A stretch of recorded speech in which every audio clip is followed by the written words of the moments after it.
Facebook story. Thank you so much, Dennis. Okay. Facebook might be shining, but gold is not. The once hot commodity is having a good month, but is down more than 20% so far this year. Where's the bottom? Joining us now by phone is Jim Rogers, chairman of Rogers Holdings. Jim, great to talk to you, even if you're half a world away. Where is the bottom? Oh, gosh, Dagan, how should I know? Watch Fox Business News. They know. Well, that's why we have you on Fox Business News, because I would expect you to know certainly more than most. Do you have a sense of how far it can fall at this point? Well, yes, I expected it to go to 1,200, which it did, and I bought a little bit just in case. I suspect, Dagan, over the next year or two, gold will make a complicated bottom.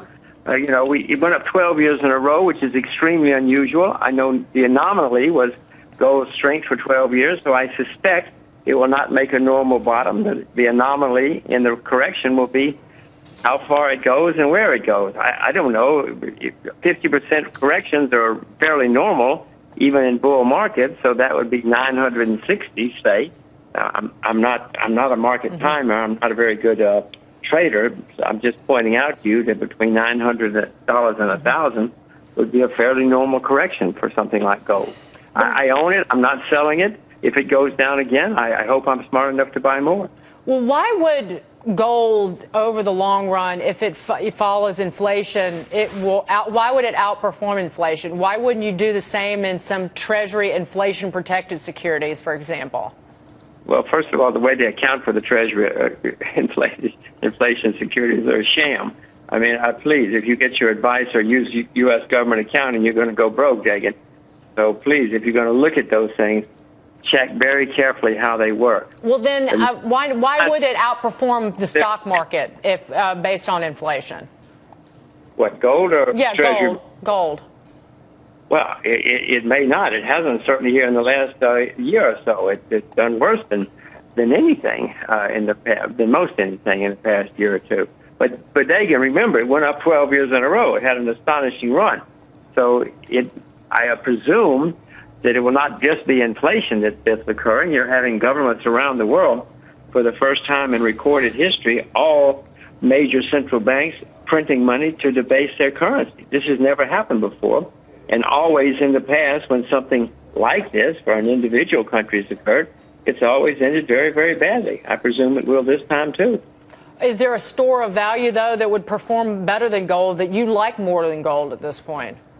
Oh, I'm sure that sugar or rice or, some of the agricultural products would be extremely depressed.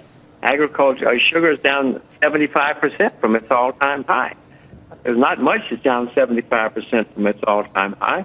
I'm sure that all of your viewers can find something that will do as well as or better than gold, but I'm not selling my gold.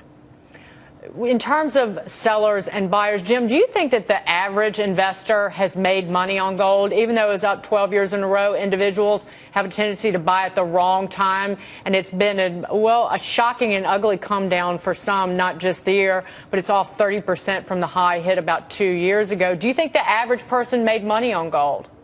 Well, that's an extremely good, insightful point. Let's see, gold is, everybody who bought gold in the last 3 years, I guess, is losing money now. And as you point out, most people get their timing pretty hopeless. I don't know who the average investor is, but it's certainly clear that anybody who bought gold nearly everybody who bought gold in the last 3 years is losing money. Jim, it was good to see you. Thank you so much. Be well. Oh, see you. Thank you. You should watch Fox Business News. They got good answers. Well, because you're our guest. Thank you, Jim. Be well. Good advice there. All right, we'll get back to the markets in a moment.